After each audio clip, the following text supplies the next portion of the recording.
मोक्षमार्गस्य नेतारं वेतारं कर्मभूभृतां ज्ञातारं विश्वतत्त्वानां वन्दे तद्गुणलब्धये।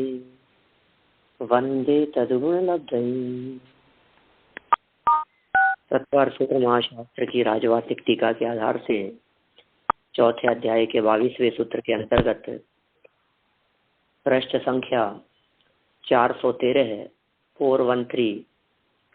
यहाँ लेश्याओं के स्वरूप के संदर्भ में चर्चा चल रही थी। बहुत विस्तृत प्रकरण यहाँ लेश्याओं के संदर्भ में प्रतिपादित कर दिया गया। यद्यपि वर्णन तो वैमानिक देवों की लेश्या के संदर्भ में था, किंतु फिर भी एक प्रकार से लेश्या का सर्वांगीण विवेचन यहाँ हो गया है। लेश्याओं के संदर्भ में विस्तृत मीमांसा करते हुए कल तक हमने स्वर्ग में देवों में, वैमानिक देवों में और वैमानिक देवों में भी ऊपर के देवों में माने ग्रैविक अनुदेश्वरों में भी किस प्रकार की लेश्याएं होती है, कौन से देवों के कौन सी लेश्याएं होती है, इसकी चर्चा की है। 6 प्रकार की लेश्याओं के नाम, इनके रंग और दृष्टांत के माध्यम से उन 6 लेश्याओं का सामान्य स्वरूप, जामुन भक्षण का उदाहरण देकर के बात की और अन्यत्र स्थानों पर आम का उदाहरण देकर के, आम्र वृक्ष का उदाहरण देकर के बात की गई है। इनके संक्रमण की भी चर्चा की। संक्रमण का अर्थ होता है बदल जाना। ये लेश्याएं परस्पर में एक दूसरे में बदल भी जाती है। कौन सी लेश्या कब किस रूप बदल जावे वो कहलाएगा संक्रमण।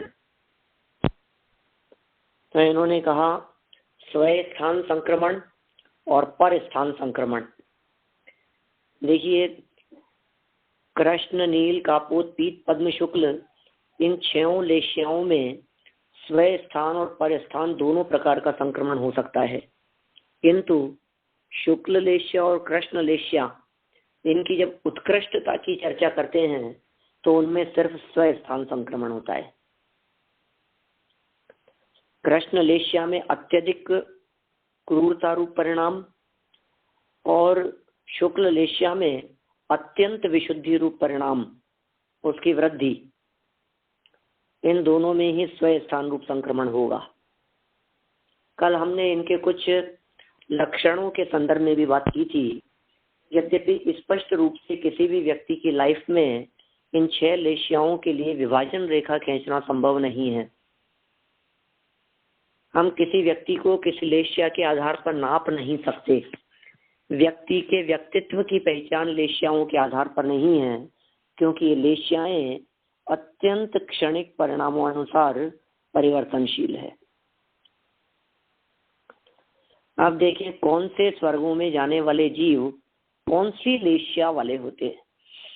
तो इसमें गति नामक प्रकरण दिया है और सुंदर प्रकरण कहा है। पृष्ठ संख्या 413 पर देखिए, लेश्या के 26 अंशों में मध्य के 8 अंशों में आयु बंद होता है तथा शेष 18 अंश गति हेतु होते हैं। माने देखिए, 6 प्रकार की लेश्याएं हैं और उन 6 प्रकार की लेश्याओं के कुल 26 अंश शास्त्रानुसार कहे गए हैं। अब अंश कर दिए गए, एक एक लेश्या के कई विभाजन हैं, कई अंश हैं। उनमें से मध्य के 8 अंशों में आयु कर्म का बंधन होता है, ऐसा नियम है। आप लोग ये तो जानते ही हैं कि आयु कर्म का बंधन भुज्यमान आयु के त्रिभाग में होता है। भुज्यमान माने जो भोगी जा रही है उस आयु के त्रिभाग में होता है। तीसरे भाग में आयु कर्म का बंधन होता है और उसके लिए 8 अपकर्ष आते हैं। 8 बार चांस मिलता है भोगी जाने वाली आयु में।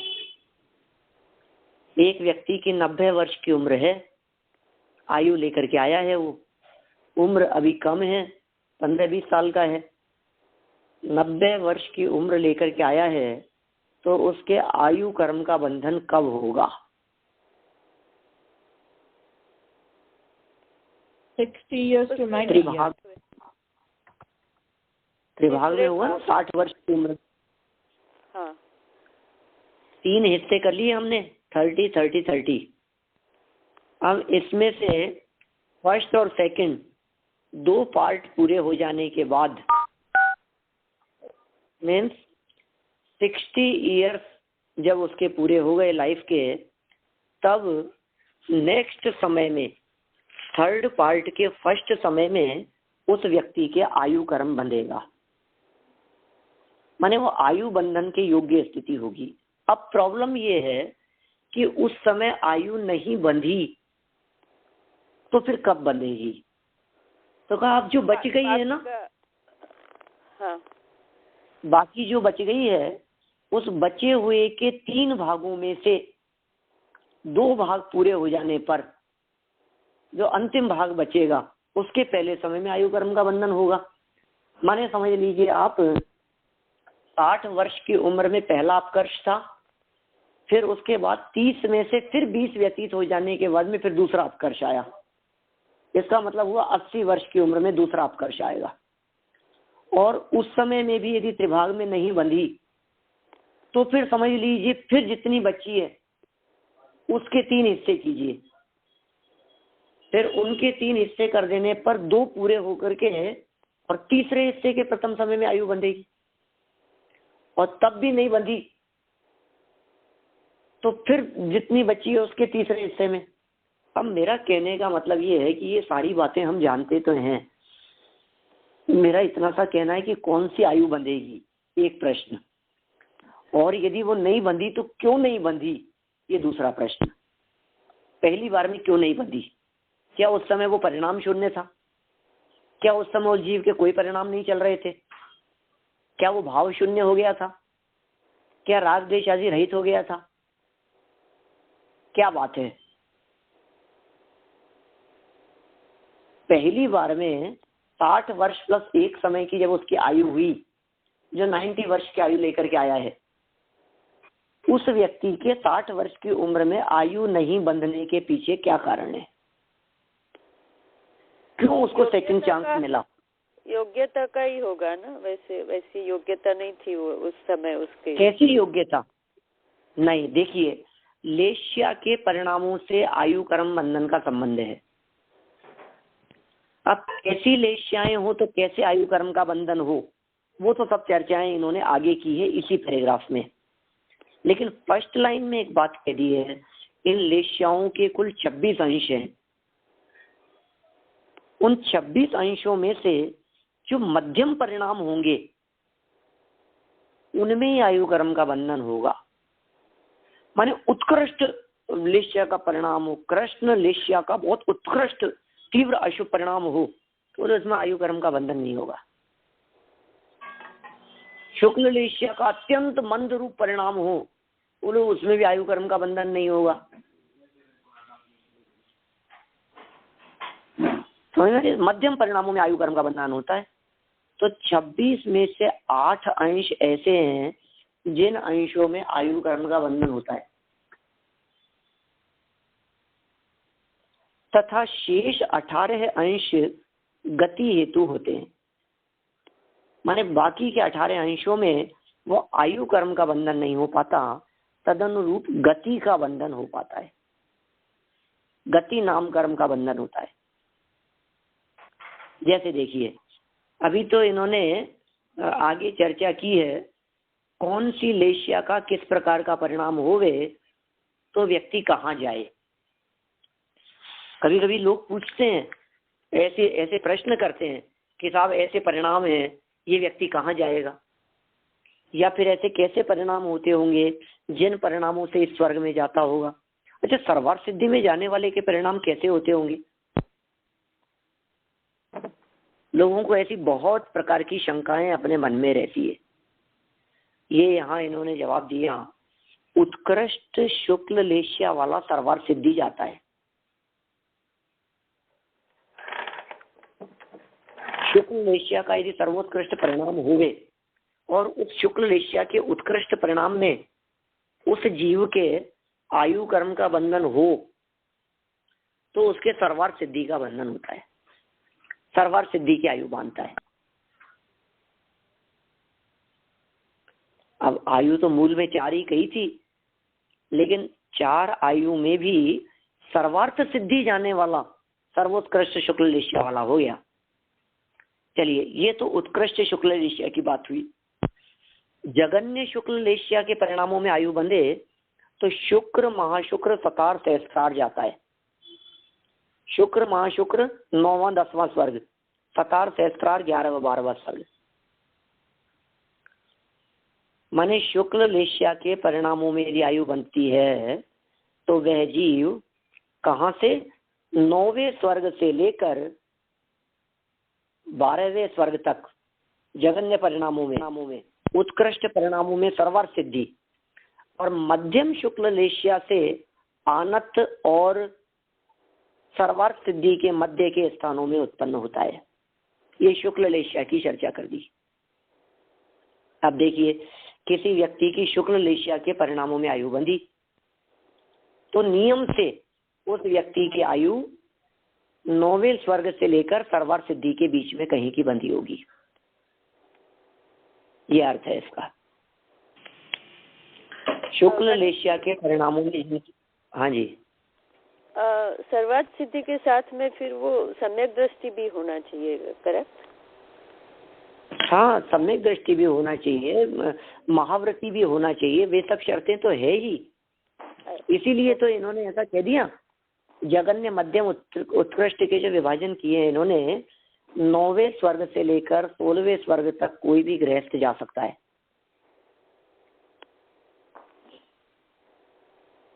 राइट। लेकिन शुक्ल लेशिया का परिणाम होना चाहिए। इसलिए अभी ऊपर तो पहले बतला दिए इन्होंने परिणाम, इस शुक्ल लेशिया में परिणाम किस प्रकार के होते हैं। तो कहा वीतरागता के परिणाम होते हैं, शत्रु के भी दोषों पर दृष्टि नहीं देने के परिणाम होते हैं, निंदा नहीं करता, पाप कार्यों में उदासीन रहता है, धर्म कार्यों में रुचि होती है, मोक्ष मार्ग में रुचि रखने वाला, वैर विरोध से रहित रहने वाला, ये शुक्ल लेशिया के परिणाम है। अब क्या पता अपना वो त्रिभाग कब आएगा, इसलिए अपने कंट्रोल में नहीं है। लेकिन यदि उस त्रिभाग के समय में हमारे परिणाम शुक्ल लेशिया रूप हुए तो हमारी आयु 9वें स्वर्ग से ऊपर की होगी, इतनी ये गारंटी दे रहे हैं यहाँ शुक्ल लेशिया के संदर्भ में। ठीक है। अब दूसरा पॉइंट, दूसरी लेशिया। शुक्ल लेशिया के बाद में दूसरा नंबर आता है पद्म लेशिया का। यदि मान लीजिए त्रिभाग के समय हमारे पद्म लेशिया के परिणाम हुए तो क्या होगा। पद्म लेशिया के परिणाम होंगे तो क्या होगा, कैसे होते हैं पद्म लेशिया के परिणाम। पूजन, दान देने के परिणाम, देव गुरु भक्ति के परिणाम है, पूजन आदि कार्यों के अंदर रुचि लेना, क्षमा करना, सत्य बोलना, सात्विक जीवन जीना, दान देना, ये सब पद्म लेशिया के परिणाम है। देव शास्त्र गुरु की पूजन भक्ति के परिणाम भी इसमें शामिल हो गए हैं। ये पद्म लेशिया, ये सब वाक्य ऊपर लिखे हैं इसी पेज पर। मुझे भी कोई ऐसे कोई एक एक पंक्ति याद तो है नहीं, मैं भी देख के बोलता हूँ, आप लोग भी देख सकते हैं। ऊपर से 5वीं लाइन में चर्चा की है उसकी। तो ऐसे पद्म लेशिया के परिणामों से जाता कहाँ है, तो कहा यदि उत्कृष्ट परिणाम हुए तो 12वें स्वर्ग सहस्त्रार।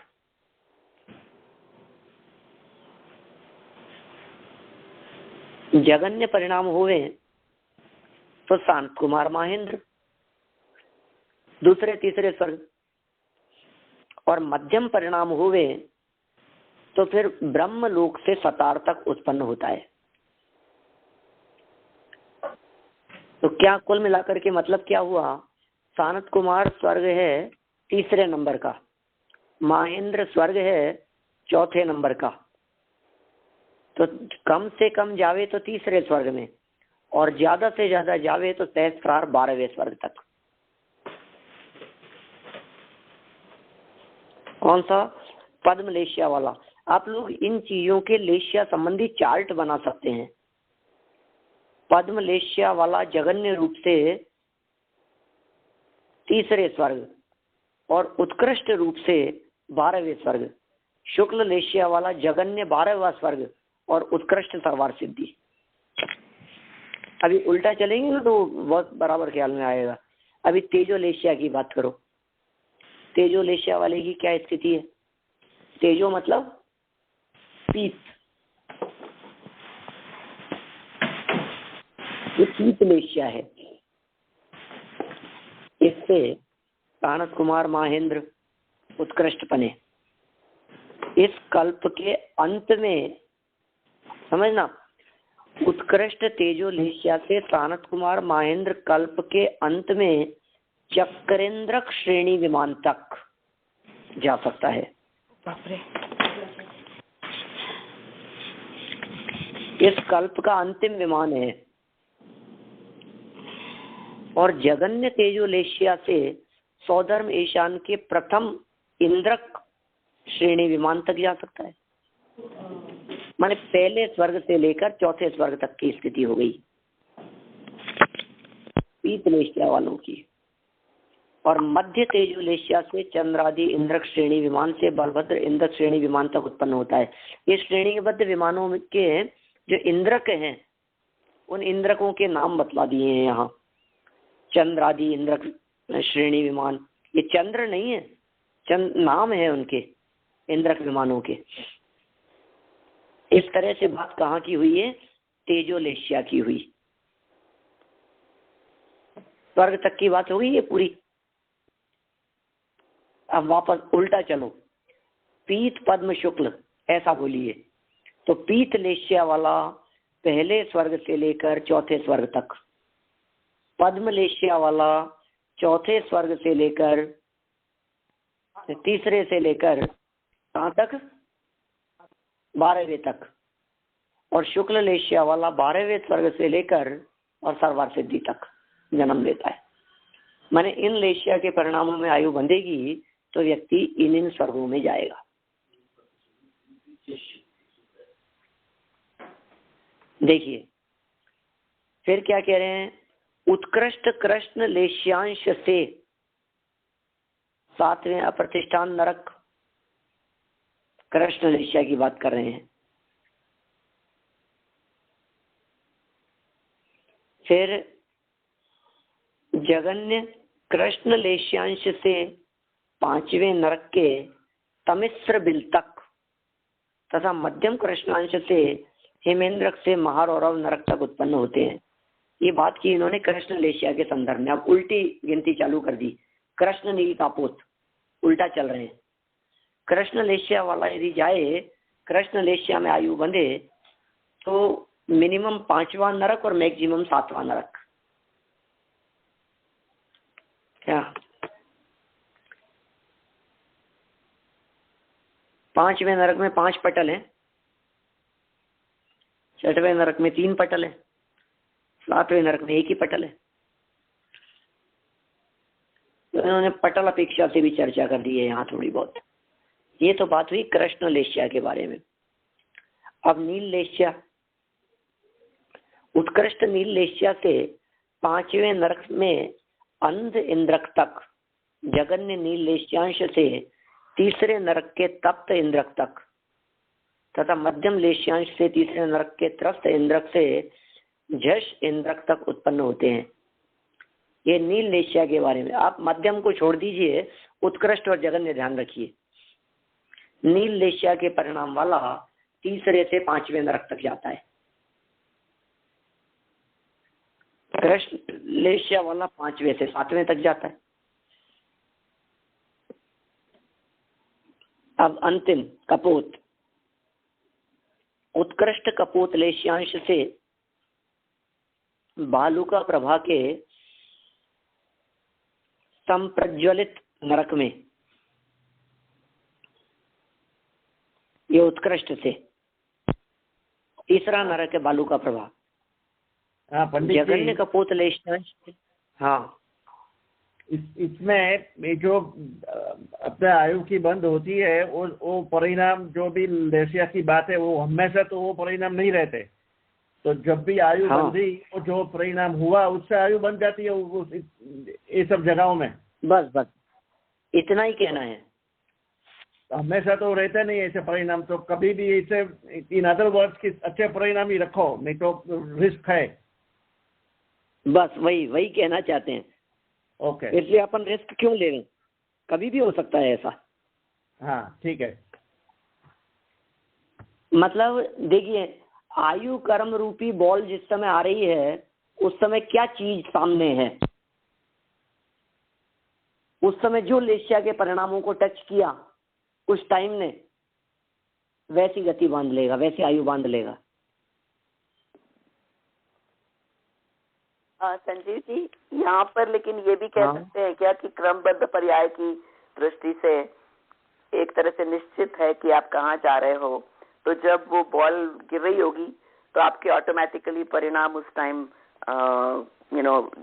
शुक्ल लेशिया के या जो भी नील लेशिया के हो जाएंगे।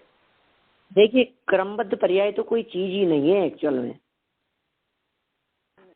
इसलिए क्रमबद्ध पर्याय की चर्चा तो कहीं नहीं लगाए आप। क्रमबद्ध पर्याय तो सिर्फ श्रद्धा के लिए है, चर्चा के लिए नहीं है। क्रमबद्ध पर्याय तो सिर्फ केवल ज्ञान के आधार से है। क्रमबद्ध पर्याय की दृष्टि से देखने पर एवरीथिंग इज फिक्स।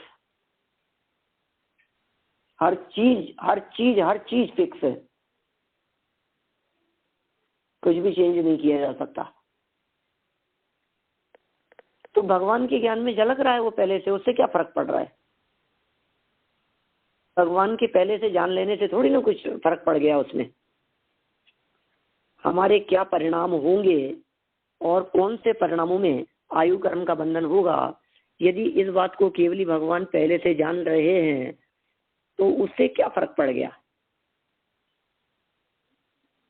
और बीच में आपने बताया था कि वो तीसरे भाग में क्यों नहीं बनती है, किसी किसी की जिसकी नहीं बनती है। वो हाँ जी, आपने कहा था ना बीच में कि मतलब कुछ लोगों की जिनकी तीसरे भाग में नहीं बनती, उसका क्या कारण बताया था। उसका कारण हमने ये बतलाया कि गति बंधन के योग्य परिणाम नहीं थे, आयु बंधन के योग्य परिणाम नहीं थे। अभी योग्य परिणाम कैसे होते हैं। निश्चित था कि कौन सी आयु बंधनी है, उस टाइम वो परिणाम नहीं थे, मतलब किसी की समझ लो स्वर्ग की। नहीं ऐसा नहीं है, ऐसा नहीं है, ऐसा नहीं है। प्रत्येक लेशिया के परिणामों में उत्कृष्ट और जघन्य दोनों तरह के परिणामों में आयु कर्म का बंधन नहीं होता। देखिए, प्रत्येक, जैसे मान लीजिए कृष्ण लेशिया की चर्चा करें अपन, तो कृष्ण लेशिया के 26 अंश करें, जघन्य से लेकर के उत्कृष्ट तक। तो कृष्ण लेशिया के 26 अंशों में से 9 जघन्य अंश और 9 उत्कृष्ट अंश, इनमें आयु कर्म का बंधन नहीं होगा। अब मध्य के अंशों में से जब भी स्थिति होगी उस समय 8 अंश, तो उनमें आयु कर्म का बंधन हो जाएगा। मतलब सपोज आयु बंद होने वाला है और वो कृष्ण लेशिया में है, पर वो बहुत माइल्ड गुस्से में है, इनफ गुस्सा नहीं है कि उसको नरक जाना पड़े, ऐसा है। कृष्ण लेशिया के परिणामों में तो है, लेकिन कृष्ण लेशिया का मध्यम परिणाम नहीं है उस समय। हाँ, वही मैं कह रही हूँ ना कि मुझे नहीं पता, मेरे ख्याल से क्रोध कृष्ण लेशिया में आता है ना, हमने बात की थी। तो हाँ, ले सकते हैं, वो तीव्रता के ऊपर है, वो क्रोध है उस टाइम में, और मीडियम वाला नहीं है तो आयु कर्म नहीं बनते। या तो एकदम तीव्र हो, नहीं तीव्र भी होगा तो भी नहीं बंधेगा, मीडियम वाला होगा तो मीडियम में बंधेगा, मीडियम में बंधेगा। लेकिन आप जिसकी बात कर रहे हैं, अपन जिस चीज को समझ रहे हैं, वो चीज नहीं लागू होगी यहाँ। हम किसी व्यक्ति को गुस्सा करते हुए देखें और ये सोचेंगे इसको बहुत तेज गुस्सा आ रहा है, अभी आयु कर्म का बंधन नहीं होगा, ऐसा नहीं है। ऐसा इसलिए नहीं है क्योंकि वो भी मध्यम परिणाम है, जैसे हम बहुत तेज गुस्सा समझ रहे हैं। तो पंडित जी वैसे परिणाम को हम ऐसे नाप भी नहीं सकते ना, हमें वैसा पता नहीं चल सकता कि ये मध्यम अत्यंत गुस्से में होगा फिर भी मध्यम परिणाम नहीं है, तो परिणाम को वैसे हम नाप नहीं सकेंगे। नहीं, फिर भी नहीं है, ये मैं इसलिए कह रहा हूँ क्योंकि तीव्रता को तो हम जानते ही नहीं है।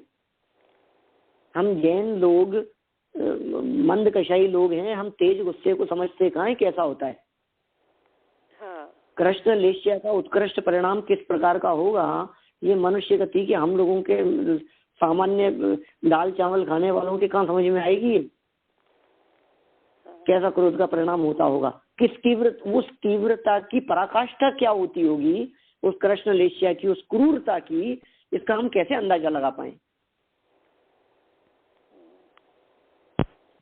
हम अपने आपस में तलाशने की बात सोचें, वो उत्कृष्ट परिणाम तो कुछ इस प्रकार का होता होगा कि बच्चों के सर काट कर और उसको तवे पर रख करके उनको उबालता हो और बहुत उसके अंदर हंसता हो, बहुत कैसी क्रूर, पता नहीं, आप अपन सोच नहीं सकते हो, न मालूम किस तरह की बातें होती होगी वो। और उसमें भी आयु कर्म का बंधन हो जाए, उसमें भी पता नहीं कौन सी पराकाष्ठा की बात है यहाँ, जो इन्होंने उत्कृष्ट अंश जो कहे हैं ना, उत्कृष्ट और जगन्य अंश जिसमें बंधन नहीं होता, बस वो तो आगम प्रमाण मानना। और सच बात तो ये है कि जब आयु कर्म का बंधन होना होता है तो हमें भी पता नहीं होता। हम सोच करके थोड़े ना परिणाम करते हैं कि हमारे को एक ज्योतिषी जी मिले थे, उन्होंने हमारे को ये कहा था कि तुम्हारी उम्र 72 वर्ष की है, तो 48 वर्ष का मैं हो गया हूँ, तो अब मेरे को ऐसा लगता है कि त्रिभाग के अंदर अभी इतनी तारीख को मेरा आयु कर्म का बंधन होगा, तो मेरे को परिणाम ऐसे रखने चाहिए। आज तो वो त्रिभाग का दिन है मेरा, इसलिए आज मैं परिणाम अच्छे रखता हूँ। इम्पॉसिबल, संभव ही नहीं है इस तरह की बातें। रही बात भगवान के ज्ञान की, तो उससे तो अपना कुछ लिंक ही नहीं है ना भगवान के ज्ञान से। तो हम पुरुषार्थ के लिए केवल ज्ञान की बात क्यों करें, हम पुरुषार्थ के लिए क्रमबद्ध पर्याय की बात क्यों करें पुरुषार्थ की चर्चा के बीच में, जब उपदेश यहाँ लेश्याओं के प्रकरण में ऐसा दिया जा रहा है कि भाई साहब आयु कर्म का बंधन कभी भी हो सकता है, संभल करके रहो। जब ऐसा उपदेश दिया जा रहा है, अपने परिणामों को संभाल करके रखना। देख लेना यदि ऐसे गुस्से के परिणामों में आयु कर्म का बंधन हुआ और यदि वो कृष्ण लेश्या के ऐसे परिणाम है तीव्र हैं, तो कौन से नरक में जाना होगा। 5वें से 7वें नरक तक की स्थिति, 7वें नरक में जाएगा, 6वें नरक में जाएगा, 5वें नरक में जाएगा। इसलिए संभालो अपने परिणामों को। पंडित जी, हाँ, इधर थोड़ा कंफ्यूजिंग ये होता है कि वैसे उत्कृष्ट में आयु बंध नहीं होती है और जगन्य में नहीं होती है, मगर फिर भी ये उत्कृष्ट वाले तो सर्वासिद्धि में जाते हैं और ये वाला तो उसका थोड़ा कंफ्यूजिंग होता है कि देखिए नहीं होता है तो फिर कैसे होता है। हाँ देखिए, ऐसा है कि उसके जो मध्यम अंश है ना, जैसे मान लीजिए हमने 1 नंबर से लेकर के और 26,000 तक के नंबर डाल दिए। नंबरिंग परिणामों के लेवल 1 to 26,000। ओके। अब हमने ये कहा कि ये 26 अंश हैं इसके, ये सब कृष्ण लेश्या के परिणाम मानो, सब शुक्ल लेश्या के मानो। ऐसा करो आप, सभी के सभी परिणाम शुक्ल लेश्या के हैं, 1 नंबर के परिणाम से लेकर 26,000 तक। बहुत स्थूल बतला रहा हूं मैं, वैसे तो असंख्यात होंगे। अब 26,000 में से ये कह रहे हैं 26 अंश कर दो, उसके 26 लेवल बांट दो। कैसे बटेंगे? 1 to 1,000, 1,001 से लेकर के 2,000, 2,001 से लेकर के 3,000, ऐसे 26 हिस्से कर दिए अपन ने। ठीक है। अब इनमें जो सेंटर वाले 8 हैं वो कहां से चालू होंगे? 9,001 से लेकर 16,000 तक। 9,001 से लेकर 16,000 तक जो 8 अंश होंगे, उन 8 अंशों को कहेंगे मध्यम अंश। उनमें आयु कर्म का बंधन होगा। अच्छा। अब इनमें 9001 वाला ये जगन्य शुक्ल लेशिया का परिणाम है। 16,000 डिग्री वाला वो उत्कृष्ट शुक्ल लेशिया का परिणाम है, आयु कर्म के बंधन योग्य। और 16,005 वाला उत्कृष्ट शुक्ल लेशिया वाला बोले ये आयु कर्म के अयोग्य बंधन परिणाम है। 9,000 से कम लेवल वाला शुक्ल लेशिया का मंद परिणाम बोले आयु बंध के अयोग्य परिणाम है। समझ में आ रही है आपको बात? मध्यम में जगन्य उत्कृष्ट कैसे लेना, नहीं समझ में? अच्छा अच्छा, वैसे ख्याल आ गया। हाँ, जो माने परिणामों का जो लेवल है वो जैसे कृष्ण लेशिया के कितने परिणाम, तो कृष्ण लेशिया के परिणामों को यदि डिफरेंट टाइप से देखें तो असंख्यात प्रकार के हैं। अब उनमें से 26 अंश की बात की है, पर्टिकुलर उसकी 26 अंश बांट दिए गए। उनमें से उत्कृष्ट वालों में भी नहीं, जगन्य वालों में भी नहीं, मध्य के 8 अंशों में आयु कर्म का बंधन होता है। चाहे कृष्ण लेशिया हो, चाहे शुक्ल लेशिया हो, चाहे पीत पद्म लेशिया हो, मध्यम परिणाम होगा किसी भी लेशिया का, उस समय आयु कर्म का बंधन होगा। अब मध्यम में भी जगन्य और उत्कृष्ट है ना। हाँ। जैसे 9 से 16 तक कहा मैंने, तो 9 नंबर मध्यम परिणाम तो है लेकिन जगन्य है। 16 नंबर मध्यम परिणाम तो है लेकिन उत्कृष्ट है।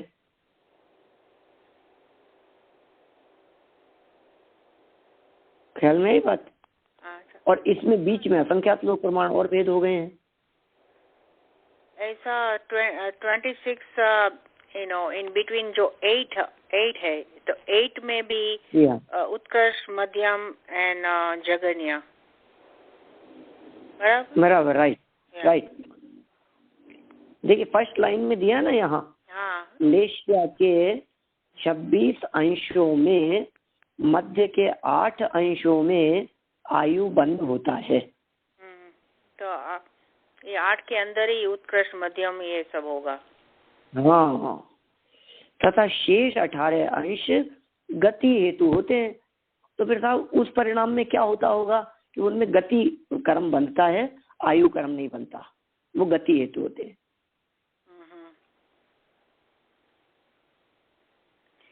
सो ये बिटवीन वाला कुछ भी लेशिया हो सकती है, शुक्ल हो सकती है, कृष्ण हो सकती है, कपोत,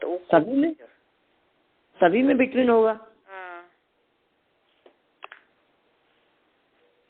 कृष्ण लेशिया में भी हो सकता है इन बिटवीन, नील लेशिया में भी, कपोत में भी, पीत पद्म शुक्ल में भी, सभी में।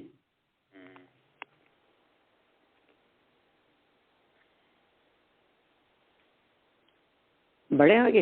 हाँ जी।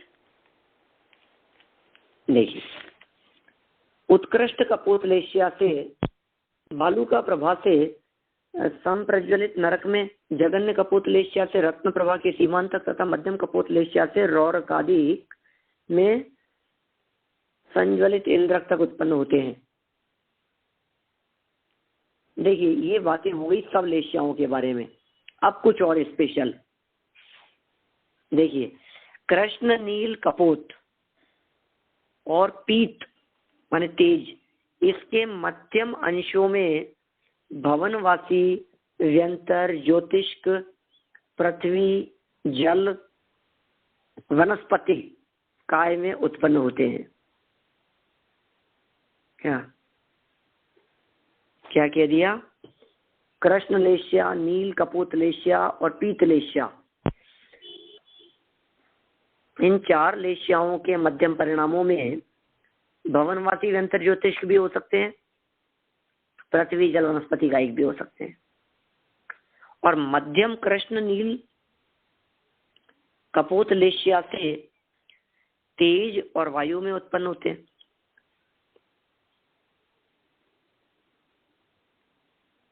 पीत शामिल नहीं की इसमें। देव और नार की अपनी लेशियाओं से तिर्यंच और मनुष्य गति में जाते हैं। हाँ जी, क्या हुआ?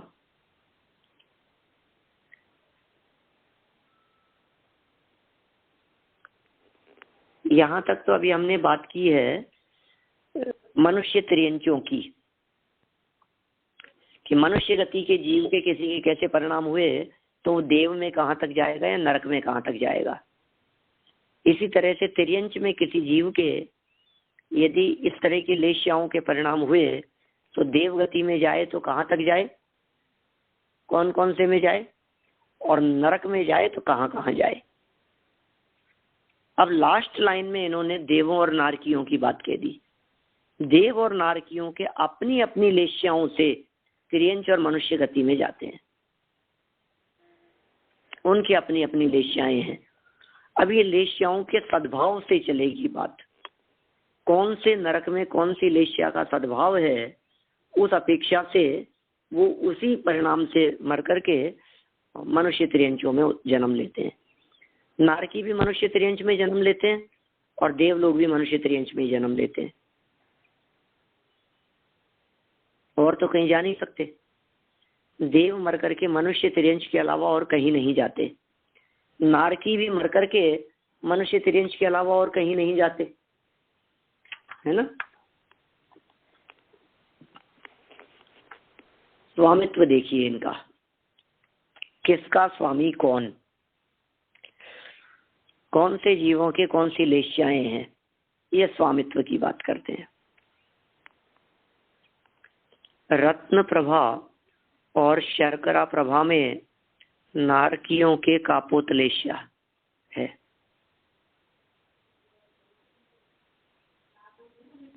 ठीक है, रत्न प्रभा और शर्करा प्रभा। आप नरक के नंबरों से, इनमें से आप लोगों में जो लोग पुरुषार्थी हों और मेहनत करें, मेहनत कर सकें, वो लोग इन चीजों का चार्ट बना लेवें, याद रखने की दृष्टि से। चार्ट बना करके आप अपने जिनालय में लगा सकते हैं, स्वाध्याय हॉल में लगा सकते हैं, स्वाध्याय भवन में लगा सकते हैं, जहाँ सब लोग बैठते हैं आते हैं वहां लगा सकते हैं। याद रखने की दृष्टि से इस तरह के चार्ट के आप लोग कुछ डायरी या कुछ ऐसी तैयार कर सकते हैं जिसमें नोट्स हो गए, की नोट्स। पहला दूसरा नरक कापोतलेश्या, तीसरा नरक जिसका नाम बालू का प्रभा, इसमें कापोत और नील लेश्या। ठीक है, फिर पंख प्रभा में, माने कौन सा नरक, चौथा हो गया, पंख प्रभा है चौथा नरक, इसमें नील लेश्या।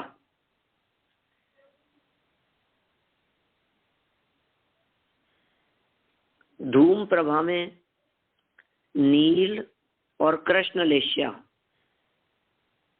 ये पांचवा हो गया, ये पांचवा नरक है धूम प्रभा, इसमें नील और कृष्ण लेश्या।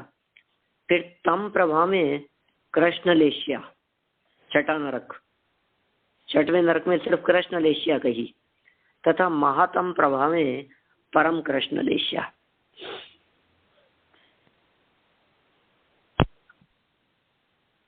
ऐसा भी कह सकते हैं, छठवें और सातवें नरक में तो कृष्ण लेश्या ही होती है। छठवें में कृष्ण और सातवें में परम कृष्ण। इस तरह से सातों नरकों का लेश्यागत बंटवारा कर दिया गया 3 लाइनों में। माने कौन से जीव कौन से लेश्याओं के स्वामी होंगे। फिर भवनवासी व्यंतर और ज्योतिषी देवों के कृष्ण नील कापोत और पीत लेश्या। किसके? भवनवासी व्यंतर और ज्योतिषी देवों के कृष्ण नील कापोत और पीत लेश्या, ये 4।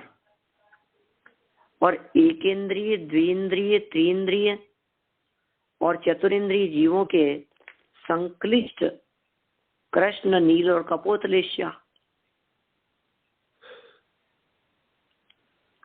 लेश्या से रहित कोई जीव नहीं है। देखिए आप, एकेंद्रीय जीव भी लेश्या रहित नहीं है, 2 इंद्रिय 3 इंद्रिय 4 इंद्रिय को भी शामिल कर लिया है यहाँ। आपको ध्यान होगा इसी तत्वार्थ आदिगम के दूसरे अध्याय में हमने जब 5 भावों की चर्चा की थी, वहां औदैहिक भाव के 21 भेद बतलाते हुए 6 लेश्याओं का उल्लेख किया था। औदैहिक भाव के 21 भेद हैं। कितने भेद औदैहिक भाव के? 21 भेद। ठीक है। गति कषाय लिंग मिथ्या दर्शन ज्ञान संहिता सिद्ध लेश्यास चतुष्त्रय कई क्षण भेदा, ऐसा सूत्र था। गति कषाय, 4 गति 4 कषाय, 3 लिंग, मिथ्यादर्शन, अज्ञान, असंयम, असिद्धत्व, ठीक है, और 6 लेश्या। तो इस तरह से वो सब औदैहिक थे। औदैहिक मतलब उदयजन्य। अब जिसके उदय है उसके औदैहिक भाव है, और जिसके औदैहिक भाव है उसके लेश्या है। तो सब जगत के जीवों के लेश्या दिखाई देती है, एक इंद्रिय हो चाहे पंचेंद्रिय हो। नार की हो चाहे त्रियंच हो, कोई भी हो। देखिए इन्होंने यहाँ क्या कहा, एकेंद्रीय से लेकर के 4 इंद्रिय तक के जीवों के नील का पोत लेश्या, असंगी पंचेंद्रिय त्रियंचों के संक्लिष्ट कृष्ण नील का पोत और पीत लेश्या। फिर 4 गुणस्थानवर्ती संगी पंचेंद्रिय त्रियंच और मनुष्यों के 6 लेश्याएं। अब सब खत्म करने के बाद में मनुष्य गति में गुणस्थान ऊपर आ गए। 4 गुणस्थानवर्ती संगी पंचेंद्रिय त्रियंच, क्योंकि त्रियंच 4 गुणस्थानवर्ती हो सकते हैं। मिथ्या दृष्टि भी हो सकता है, दूसरे गुणस्थान वाला भी हो सकता है, तीसरे वाला भी, चौथे वाला भी।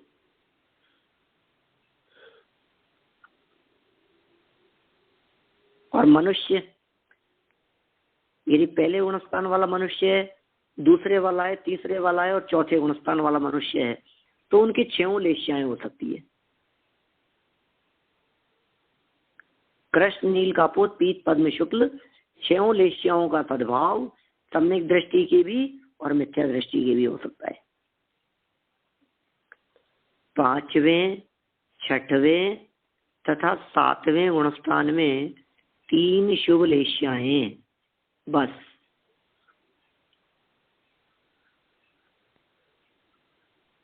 पांचवें गुणस्थान में पीत पद्म शुक्ल लेश्या, 6वें में पीत पद्म शुक्ल लेश्या, 7वें में पीत पद्म शुक्ल लेश्या, और चौथे तक कोई भी हो सकती है। कृष्ण नील का पोत पीत पद्म शुक्ल लेश्या। 7वें के आगे चलो, अपूर्वकरण, 8वां गुणस्थान है अपूर्वकरण। यहां से 13वें गुणस्थान तक केवल शुक्ल लेश्या होती है। इसका मतलब श्रेणी चढ़ने वाले जीवों के 8वां गुणस्थान मतलब श्रेणी चढ़ने वाले, इनके पीत पद्म लेश्या भी नहीं है, इनके नियम से शुक्ल लेश्या ही है।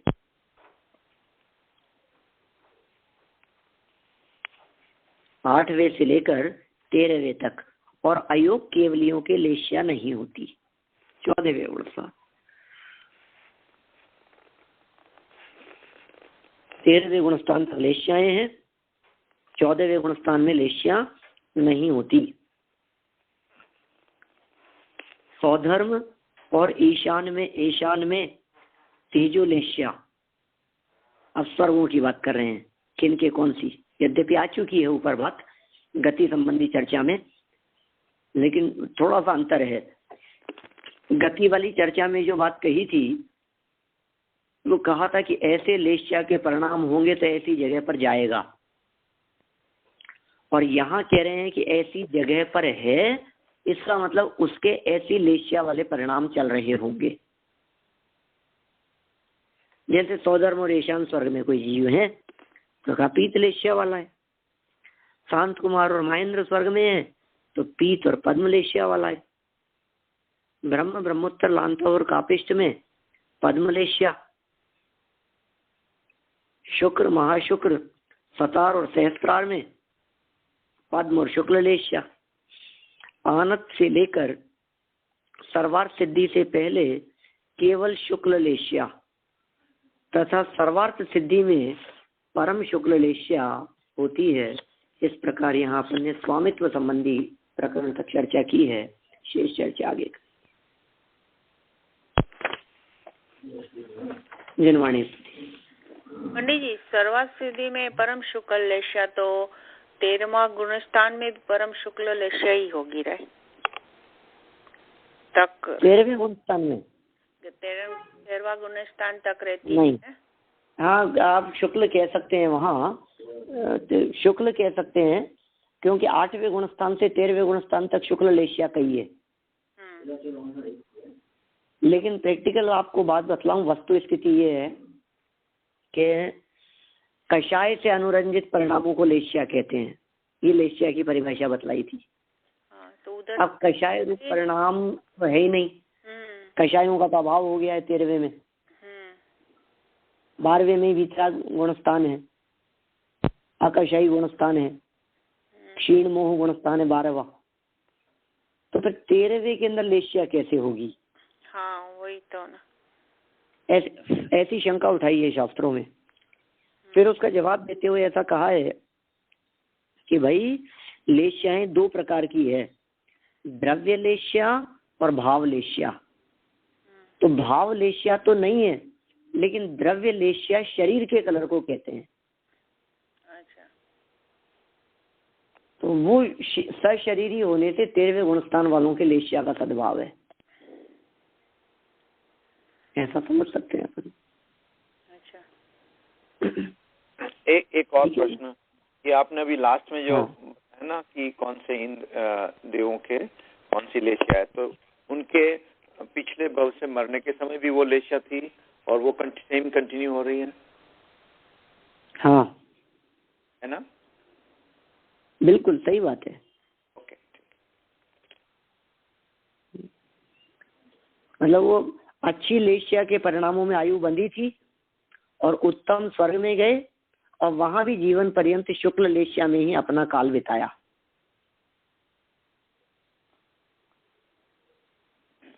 मैं खाली सर्वाणी बात नहीं कर रहा, बाकी वाले सब भी थे ना, सौधर्मिशान में थे जो सनत कुमार। बिल्कुल सभी लोगों के जीवन पर्यंत वैसी ही लेशियाएं रहती है।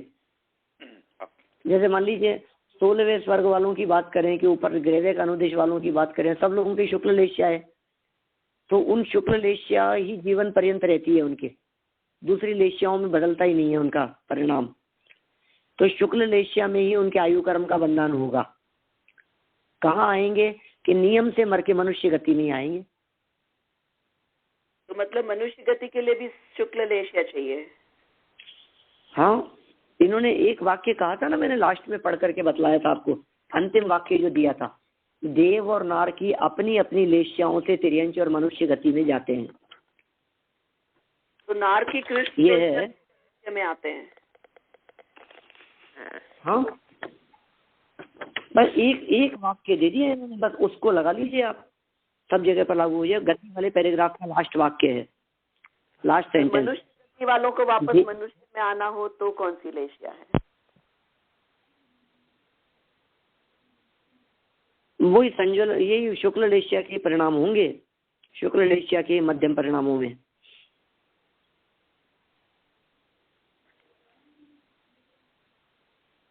है ना?